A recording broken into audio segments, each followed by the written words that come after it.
Dúas vespas deixaron a José Luís ao borde da morte mentres recollían mazás.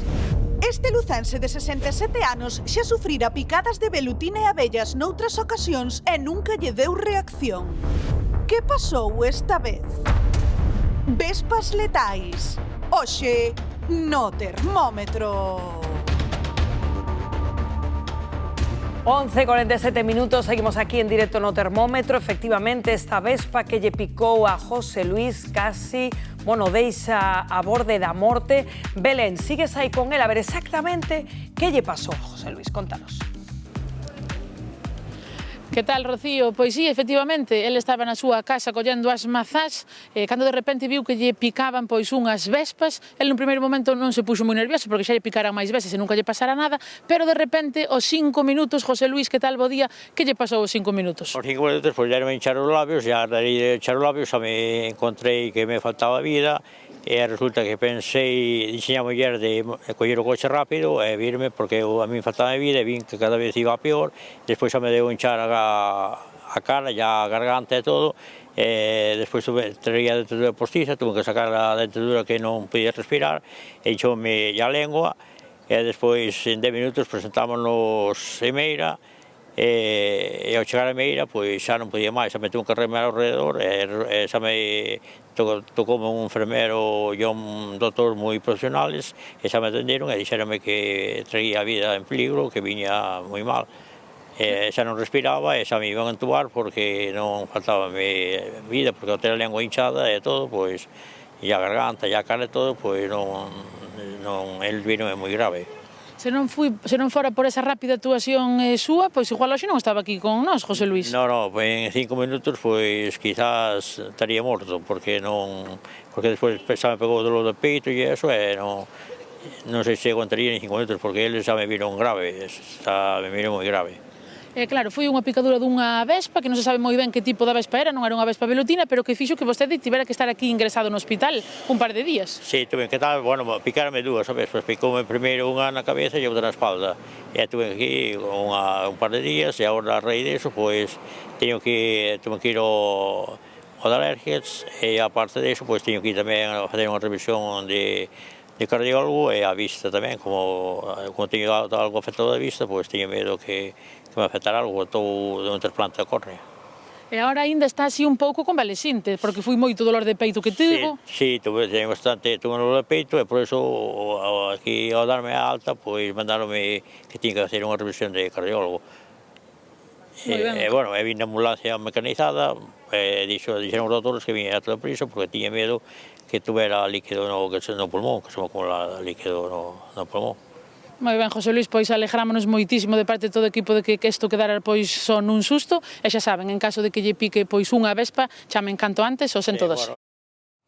Pois é, sen dúbida, Belén, moitas grazas. Agora, José Luís, dixeronlle que non lle picara unha velutina, senón unha vespa nova, máis pequena, pero máis velenosa. En todo caso, Bernardo, ante que síntomas debemos alertarnos? Pois hai situacións nas que temos que estar en alerta e non confiarnos para evitar situacións tan extremas como esta que lle aconteceu a José Luís. Cando unha vespa nos pica, é habitual notar unha dor aguda no momento, seguida de hinchazón, calor e vermelleira nesa zona, non?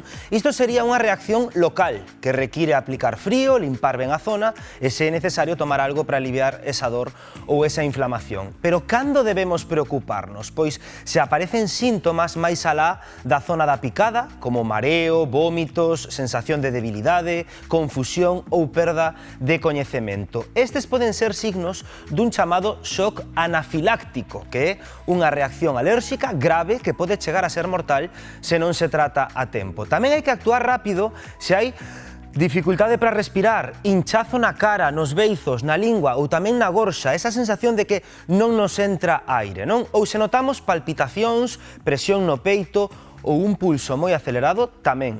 Importante, no caso de nenos pequenos, persoas maiores ou enfermidades previas, tamén hai que ser moi cautelosos e vixiar moi ben esa evolución, porque o risco é maior nestes casos. E se atacan en grupo, porque se senten ameazadas, a cantidade de veleno que entra no corpo pode ser perigosa, mesmo se non temos alerxias. Así que as persoas que xa saben que teñen alerxia, o veleno de insectos deberían levar sempre consigo un insectable, como este, de adrenalina, e informar tamén pois, as persoas que están ao seu arredor, a súa contorna. Ante algún destes síntomas, mellor pasarse de precavidos que chegar tarde, amigos. Pois sí, sen dúbida ninguna, Bernardo, porque dá má sensación non o que falamos tanto das velutinas, non, que están tanto na nosa vida, que podemos ás veces subestimar o que pode ocorrer, pois mira, José Luis apañando mazás, pois case morre. E sobre todo cando aparecen novas especies, estamos nun mundo cada vez máis globalizado, tamén os insectos tamén están máis globalizados, van pasando duns lugares a outros, co cal, claro, é moi pertinente ter, como decíamos, esa adrenalina, esa axuda non inmediata para poder, en fin, paliar os efectos. E logo tamén é relevante isto que dicía que el foi co seu propio coche ao hospital. Por qué? Porque hai moitas zonas do rural onde é moito máis difícil que poda chegar a acceder ou ir unha ambulancia. Claro, e se tardan moitos minutos, pois poden ocorrer que igual este home non o conta.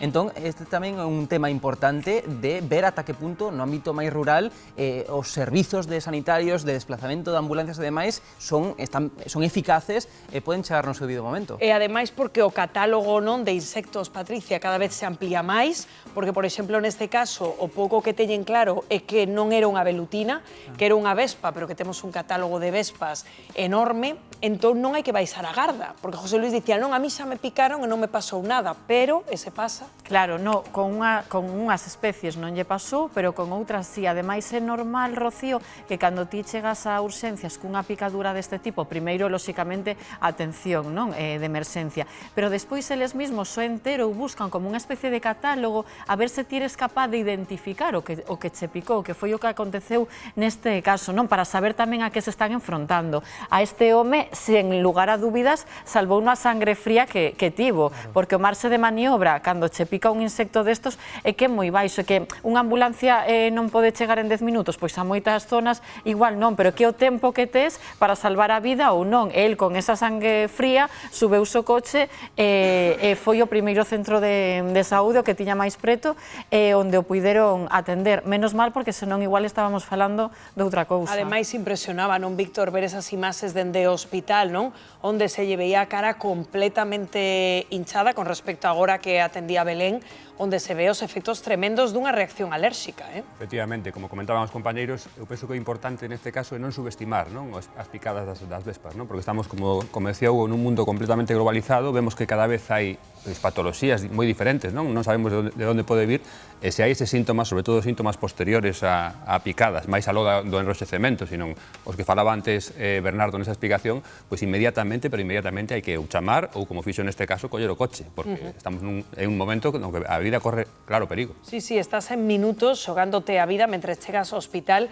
E, Selina, as velutinas que seguen sendo o gran desafío, velutinas e este tipo de insectos. Normalmente a todos nos van á cabeza, cando falamos de unha picadura complicada, as velutinas, pero claro, neste caso terán que analizar que especie en concreto isto, que familia, porque claro, ti estás super tranquilo, se te picaron previamente, nunca che deu reacción, é normal que ti vayas facer as túas labores ao campo sen ningún tipo de medo, nin de... estás totalmente tranquilo. Por iso eu creo que é moi importante ter o móvil encima, esteas en donde esteas, se te encontras ti ben, chamar directamente ao 112, e se non, pois a un familiar que siga contigo esa evolución de que te veñan buscar ou que te leven ao hospital, e ir controlando un pouco eso. Sen dúbida é un bo consello, non, Hugo? Non, totalmente, porque agora os móviles, sobre todo os novos, se apretas un botón, automáticamente se te chama os servicios de emerxencia vocal. Hai moitas alternativas a día de hoxe cos novos dispositivos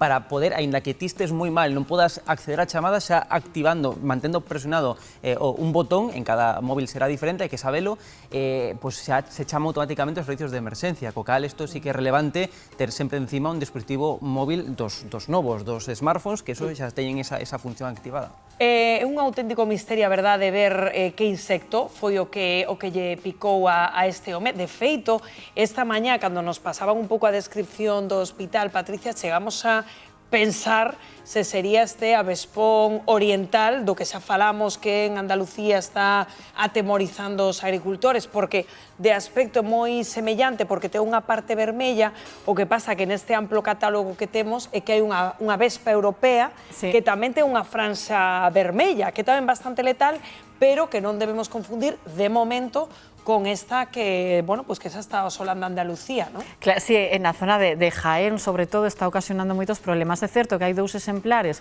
que teñen peculiaridades e características parecidas, pero claro, o problema está en que a ti cando che pica, casi o último que faz é estudiar o insecto que che picou, no caso de que sexas capaz de botarlle a man, non? E que nos servicios de urxencia pois intentan discernir entre un e outro, pero ten que ser un experto que esté capacitado para dicir, exacto, para saber se foi unha especie ou outra e a partir de aí pois activar un protocolo determinado. Claro, pois veremos aí que sucedeu.